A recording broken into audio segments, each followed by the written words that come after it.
ఈరోజు వాళ్ళు మీటింగ్ కూడా ఢిల్లీలో పెట్టుకున్నట్టు మనకు తెలుసు. దీనికి రాజకీయ రంగం డెఫినెట్లీ అంటే అవకాశాలు ఉంటాయి. ఎందుకంటే మేజర్ పొలిటికల్ పార్టీలుగా బీజేపీ, కాంగ్రెస్ దేశవ్యాప్తంగా వాళ్ళ రాజకీయ రైవల్రీ మనకు తెలుసు కాబట్టి ఈ విషయంలో ఎవరైనా కానీ ఓన్ చేసుకునే పరిస్థితులే మనకు రాజకీయంగా కనపడుతున్న పరిస్థితి ఉంది.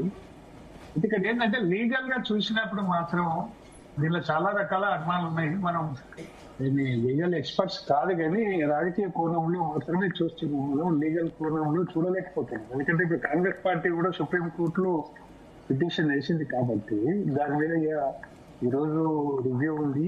ఆ కేసుకు సంబంధించి లీగల్ గా అది అక్సెప్టబులా కాదా అనేది కొంతవరకు తేలే అవకాశం కూడా ఉంది.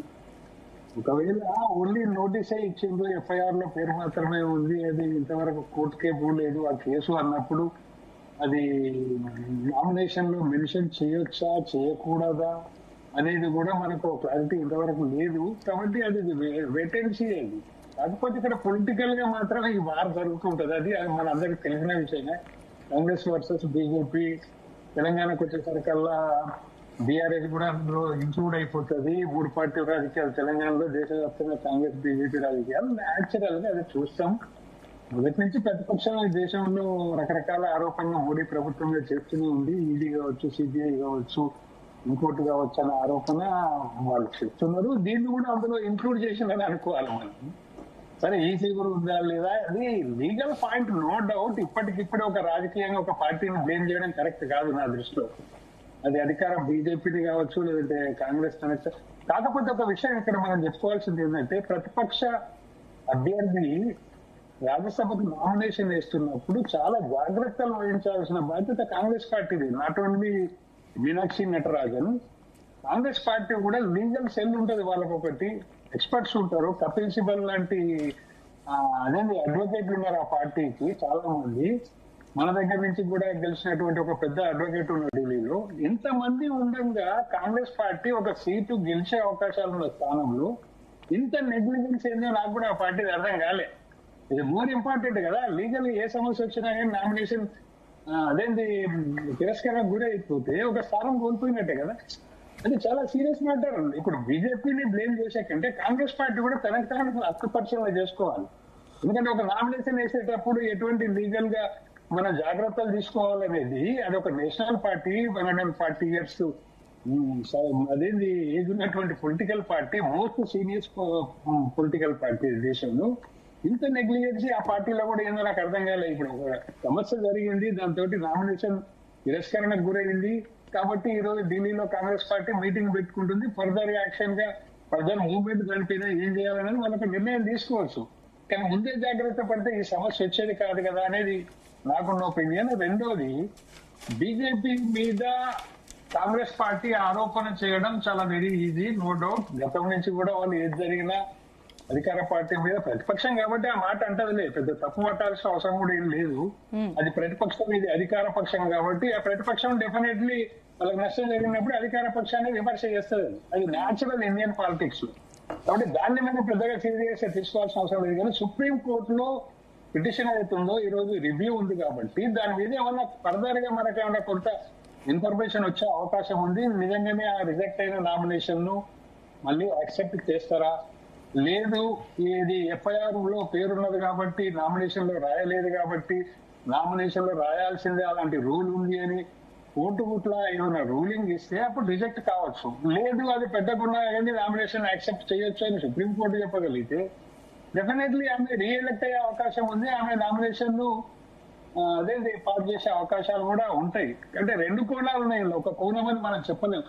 నిజంగానే ఆమె నామినేషన్ కరెక్టే ఉంది అని సుప్రీంకోర్టు చెప్పగలిగితే ఇది ఈసీ మీద పెద్ద బ్లేమ్ అనే చెప్పాలి. ఎలక్షన్ కమిషన్ చాలా జాగ్రత్తగా నిర్ణయాలు తీసుకోవాలి. ఎందుకు తొందరపడ్డది నిజమేనా, సరే ఫ్యాక్ట్ ఉండొచ్చు, చట్టపరంగా ఉంటేనే ఈసీ కూడా అటువంటి నిర్ణయం తీసుకొని ఉండొచ్చు. అంటే ఒకటి శ్రీనివాస్ గారు, ఇంకొక అంశం కూడా వస్తుంది మీరు అన్నట్లు కూడా. ఒకటి ఏంటంటే అఫిడవిట్ లో గనక సమాచారం అన్ని కరెక్ట్ గా లేకపోయినా రద్దయ్యే ఛాన్సెస్ ఉన్నాయంటే, ఎందుకంటే చాలా మటుకు గతంలో ఎవరు నామినేషన్ వేసినా ఇట్లాంటి విమర్శలు వచ్చాయి. అంటే సమాచారం తప్పుగా ఉంది, అఫిడవిట్ లో కరెక్ట్ గా లేదని చాలా విమర్శలు వచ్చిన సందర్భాలు ఉన్నాయి. అయినా కూడా వాళ్ళు వెళ్లి టికెట్లతో వెళ్లి గెలిచి బయటకు వచ్చిన వాళ్ళు కూడా ఉన్నారు. బట్ మీనాక్షి నటరాజన్ కేసులో అలా కనిపించలేదు.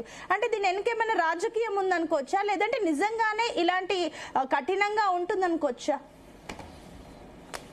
రాజకీయాలు ఎలాగో ఉంటాయి, అవి వాటిని మనం ఆపలేము, బ్రేక్ చేయలేము. కాంగ్రెస్ అయినా బీజేపీ అయినా దీని మీద రాజకీయాలు సహజంగానే ఉంటాయి. అది పెద్ద బిగ్ క్వశ్చన్ కాదు. ఇప్పుడు ఆమె నామినేషన్ ను రిజెక్ట్ అయిన నామినేషన్ ను దానిపైన సుప్రీంకోర్టు ఏం చెప్తుంది అనేది వెరీ ఇంట్రెస్టింగ్.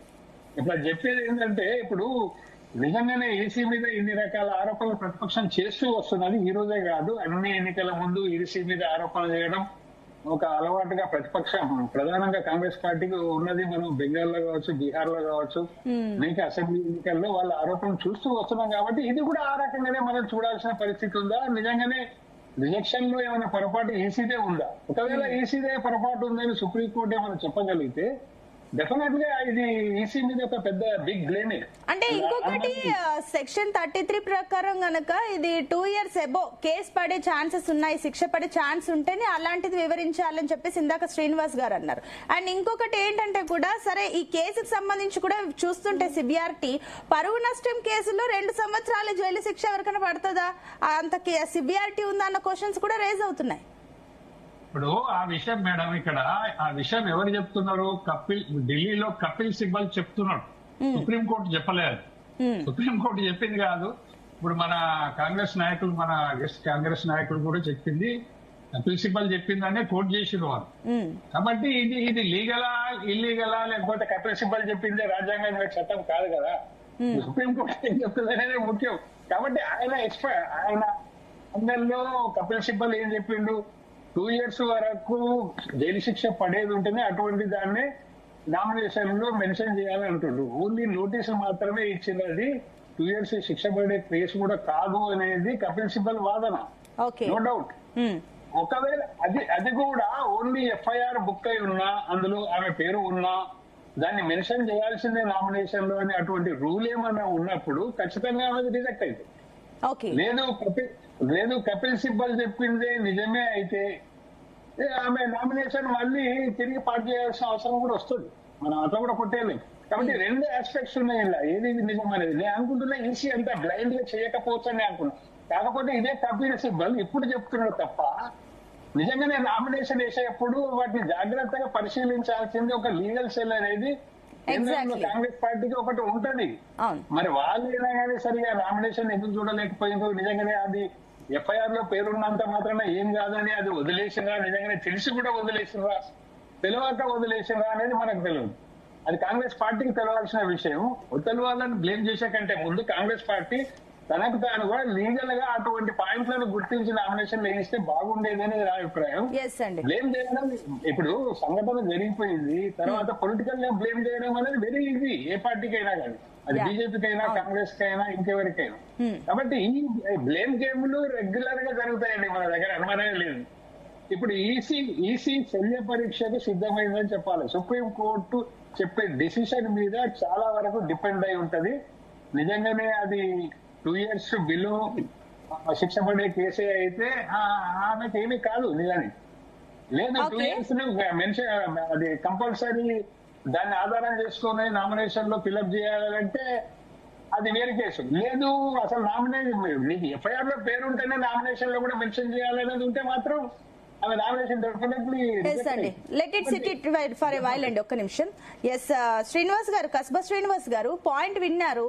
ఒక పాయింట్ అండి, సహజంగానే శ్రీనివాస్ గారు అన్న మాటలు వాస్తవమే. సహజంగా ఒక 10th క్లాస్ విద్యార్థి ఎగ్జామ్ కి వెళ్తేనే అన్ని ఉన్నాయా లేదా, హాల్ టికెట్, పెన్ను, పేపరు అన్ని ఉన్నాయా, 1-2 సార్లు అన్ని చెక్ చేసుకుంటూ వెళ్తారు. అలాంటిది చట్టసభల్లోకి వెళ్ళడానికి సంబంధించి, ఇంత పెద్ద నామినేషన్ కి సంబంధించి కనీసం బ్యాక్గ్రౌండ్ ఇవన్నీ చూసుకోవాల్సింది కదా. నామినేషన్ వేసే ముందు ఇవన్నీ ఒకసారి క్రాస్ చెక్ చేసుకోవాల్సింది కదా. ఇలాంటి క్వశ్చన్స్ కూడా రేజ్ అవుతాయి. ఎందుకు కాంగ్రెస్ అక్కడ నెగ్లెక్ట్ ఉంది? ఆయన ఇందాక నాగార్జున గారు కూడా ఒక పాయింట్ అన్నారు. లాస్ట్ మినిట్ మీకు చాలా టైం ఉన్నప్పుడు లాస్ట్ మినిట్ లో ఎందుకు ఆవిడకి